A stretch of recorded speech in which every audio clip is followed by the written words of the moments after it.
State of ஹார்மஸை Iran மூடிட்டாங்க. அடுத்ததா என்ன, ஒரு பெரிய வாருக்கு அமெரிக்கா ரெடி ஆயிட்டு இருக்கு அப்படிங்கிற தகவல். கிட்டத்தட்ட 500க்கும் மேற்பட்ட வெடிக்காத பல வெடிகள் இன்னமும் பூமிக்கு அடியிலேயே அமெரிக்கா வச்சுக்கிட்டு இருக்காங்க அப்படின்னு. அதை எங்கே வச்சிருக்காங்க அப்படிங்கிற தகவல். இன்னொரு புறம் ஈரானுடைய புஷேர் அப்படிங்கிற அணுமின் நிலையம், அது இப்போ பூம் அப்படிங்கிற வார்த்தை ஞாபகம் இருக்கு அவங்களுக்கு. இஸ்ரேலுக்குள்ள புகுந்து பயங்கரமா அட்டகாசம் பண்ண ஈரானுடைய அந்த ஏவுகணைகளை பார்த்து இந்த பூம் பூம் அப்படிங்கிற வார்த்தையை அதிகமான அளவுல பயன்படுத்தி இருப்போம். இப்போ அதை யார் பயன்படுத்தி இருக்கா? அடுத்ததா இஸ்ரேலுக்குள் புகுந்திருக்கக்கூடிய 5 ஈரானிய விமானங்கள் என்ன செஞ்சிருக்கு, ஏது செஞ்சிருக்கு? பதிலுக்கு இஸ்ரேல் திருப்பி அவங்களை அட்டாக் பண்ணிருக்காங்களா? அப்படிப்பட்ட காட்சிகள் நம்ம கிட்ட கிடைச்சதுன்னா நீங்க பார்க்காமலா இருக்க போறீங்க. வீடியோக்குள்ள பேசுவோமா? வாங்க பார்க்கலாம் உறவுகளே. இது பிரசாத் சிக்னேச்சர். கல்லூரியில் விஸ்கா மற்றும் ஜேர்னலிசம் படித்த அல்லது படித்துக் கொண்டிருக்கக்கூடிய மாணவர்களுக்கு 3 மாதம் இலவச பயிற்சி வகுப்பு, இன்டர்ன்ஷிப்புக்கான சர்டிபிகேட்டும் வழங்கப்படும். நல்ல திறமையை வெளிப்படுத்தும் மாணவர்களுக்கு வேலை வாய்ப்பும் கொடுக்கப்படும். நியூஸ் ரீடிங் முதல்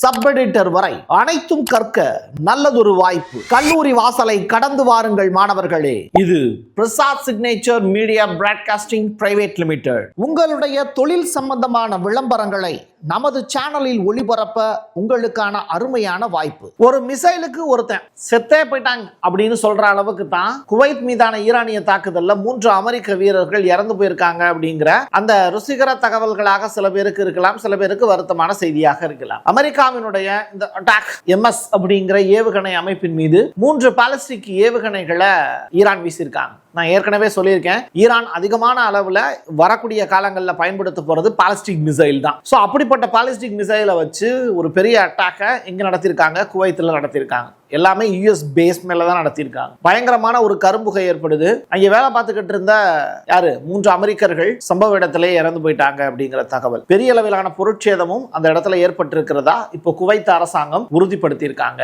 குசஸ்தான் அப்படிங்கிற பகுதி ஈரான்ல இருக்கக்கூடிய எண்ணெய் வளத்தின் மிக முக்கியமான பகுதி. சரியா?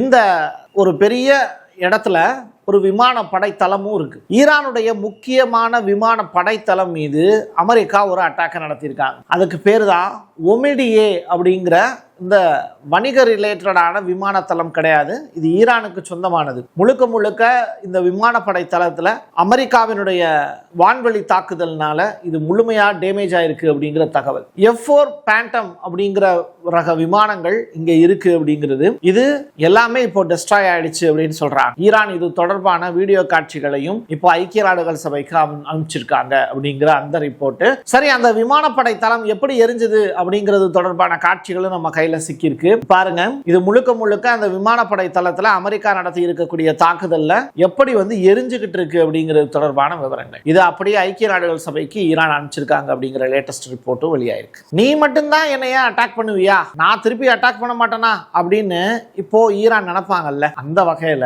ஜோர்டான்ல அமெரிக்க தளம் மீது ஈரான் இப்போ ஏவுகணை தாக்குதல் நடத்தியிருக்காங்க. ஜோர்டான்ல இருக்கக்கூடிய பிரின்ஸ் ஹசன் அப்படிங்கிற விமானப்படை தளம் இந்த இருக்கு இல்லையா, இதுல தன்னுடைய தாக்குதலை நடத்தியிருக்காங்க. இதுல அமெரிக்காவுக்கு ஏகப்பட்ட நட்டம் ஏற்பட்டிருக்கு அப்படிங்கிற ரிப்போர்ட் வெளியாயிருக்கு. சோ ஈரான் பதிலடி நடவடிக்கையாகத்தான் இதை செஞ்சிருக்கோம் அப்படிங்கறத தவிர எங்களுக்கு அமெரிக்காவை அட்டாக் பண்ணணும் அப்படிங்கிற எந்த விதமான இலக்கெல்லாம் அவங்களுக்கு கிடையாதுங்க. எங்களை அடிச்சாங்க, நாங்க திருப்பி அடிச்சிருக்கோம், அவ்வளவுதான் அப்படின்ட்டாங்க. ஒரு கண்ணத்துல அடிச்சா இன்னொரு கண்ணத்தை காட்ட சொன்னாரு ஜீசஸ். ஆனா அமெரிக்கா அப்படியா செய்யறாங்க, இன்னொருத்தனுடைய 2 கண்ணத்திலையும் பலார் பலார்னு அறையிறாங்க. இதை பார்த்துக்கிட்டு இருக்கக்கூடிய ஈரான் சும்மா விடுவாங்களா? அவங்க என்ன பண்றாங்கன்னா, எனக்கு 1 அடி விழுந்துருச்சா உனக்கு 2 அடி விழுகணும் அப்படின்னு சொல்லி இப்போ ஏற்கனவே ஜோர்டான்ல அட்டாக் பண்ணாங்கல்ல, இப்போ பக்ரைன் பக்கம் வந்துட்டாங்க. பக்ரைன்ல இருக்கக்கூடிய ஈசா விமான படை தளத்தின் மீதும் ஈரான் அட்டாக் நடத்திருக்காங்க. இதுல பெரிய தீ விபத்து ஏற்பட்டிருக்கிறதா செய்தி வெளியாயிருக்கு. ஒட்டுமொத்தமா பக்ரைன் விமானப்படை தளம் மற்றும் அமெரிக்க ராணுவத்தினுடைய தளவாடங்கள் இருக்கக்கூடிய பகுதி எல்லாமே டேமேஜ் ஆயிருக்கு அப்படிங்கிற ரிப்போர்ட். இது என்னப்பா, இது US பேஸ் இருக்கிற இடம் USல இருந்தா பரவாயில்ல, மிடில் ஈஸ்ட் ஃபுல்லாவே இருக்கு, அப்புறம் அடிக்கத்தானே செய்வாங்க. இது மிகவும் ஆபத்தானது அப்படின்னு சொல்ற மாதிரி தான் ஒரு சம்பவத்தை செஞ்சிருக்காங்க அமெரிக்கா. அமெரிக்காவினுடைய வான்வெளி தாக்குதல் அப்படிங்கிறது இந்த புஷேர் அணுமின் நிலையம் இருக்கு இல்லையா, அதிகமான அளவுல அணுக்கதிர்வீச்சு தன்னகத்தில் வைத்திருக்கக்கூடிய அந்த அணுமின் நிலையத்துக்கு பக்கத்துல சில மீட்டர் தொலைவிலேயே ஒரு பெரிய அட்டாக்கை அமெரிக்கா நடத்தியிருக்காங்க. இது மிகவும் ஆபத்தானது போகுது அப்படின்னு மக்கள் சொல்றாங்க. அப்படி ஒரு சம்பவம் நடந்தது அப்படின்னா குவைத்து கத்தார் இருக்கக்கூடிய பகுதிகள் எல்லாமே ரொம்ப பெரிய அளவுல பாதிக்கப்படும். வியட்நாம்ல வந்து அமெரிக்கா போர் பண்ணப்போ வித்தியாசமான கதிர்வீச்சு அட்டாக்லாம் நடத்தி அதற்கு பிறகு பிறந்த குழந்தைகள் எல்லாமே மனநலம் பாதிக்கப்பட்டது, மண்டை பெருசா இருக்கிற மாதிரியான குழந்தைகள். இப்படி ஜப்பான்லயும் அதே மாதிரியான சிச்சுவேஷன்லாம் ஒரு பீரியட்ல இருந்துச்சு. ஸோ அதே மாதிரியான ஒரு விடயம் மறுபடியும் இப்போ ஈரான்ல நடக்கிறதுக்கான வாய்ப்பை அமெரிக்கா ஏற்படுத்திக்கிட்டு இருக்காங்க. இதைத்தான் சொன்னோம், இது ஆபத்தானது. என்னதான் காசு பணம் இருந்தாலும் வயசு 70க்கு மேல ஆயிடுச்சு, அவ்வளவுதான், அப்படியே இறைவனடி போயிட வேண்டிதான் அப்படிங்கிற கதையா முன்னாள் அமீர் ஷேக் ஹமத் உடலுக்கு இறுதி அஞ்சலி செலுத்தக்கூடிய காட்சிகள் தான் நம்ம பார்க்க போறோம். தோகாவில் இருக்கக்கூடிய இமாம் முகமது பின் அப்துல் வகாப் அந்த மசூதியில் நடைபெறக்கூடிய இறுதி சடங்கு நிகழ்வு தான் வீடியோவா நமக்கு கிடைச்சிருக்கு. கத்தாரில் இருக்கக்கூடிய மக்கள் எல்லாமே அந்த சவப்பெட்டியை தூக்கி செல்லக்கூடிய காட்சிகளை வந்து பார்த்துட்டு இருக்காங்க. 4 நாட்கள் தேசிய துக்கம் அனுசரிக்கப்படுது. இறந்து போனவர் யாரு அப்படின்னு கேட்டா கிட்டத்தட்ட 17 இருந்து 18 ஆண்டுகள் இந்த கத்தாரை வந்து ஆட்சி பண்ண ஒரு நபர். ரைட்டா, இப்போ அவர் உயிரோட இல்லை அப்படிங்கிற தகவல். இறுதிச் சடங்கு நடக்கக்கூடிய காட்சிகளும் வீடியோவா நமக்கு கிடைச்சிருக்கு. இதுல இப்போதைய அமீர் வந்து அடுத்தடுத்த வேலைகளை செஞ்சுக்கிட்டு இருக்காங்க. ஸோ கடைசி காட்சிகள் நண்பர்களுடைய வேண்டுகோளுக்கு இணங்க இந்த காட்சி வந்து ப்ளே பண்றோம். இஸ்ரேலுக்குள்ள ஈரான் புகுந்து அட்டாக் நடத்துனாங்கன்னு வச்சுக்கோங்களேன், அதுக்கு பேர் போர் தானே சொல்லுவீங்க. அப்ப அந்த அயன் டோம் என்ன பண்ணும், டைரக்டா அதுவே வந்து ரேடாரை வந்து சென்ஸ் பண்ணி அங்கிருந்து வரக்கூடிய விமானங்களை இங்கிருந்து ஒரு மிசைல்ஸ் அனுப்பி இந்த டோட்டலா அந்த 5 விமானங்களையும் டிஸ்ட்ராய் பண்ணும். அந்த வேலை தான் இப்போ இஸ்ரேல் சைட்ல இருந்து நடந்திருக்கு. அது தொடர்பான காட்சிகள் தான்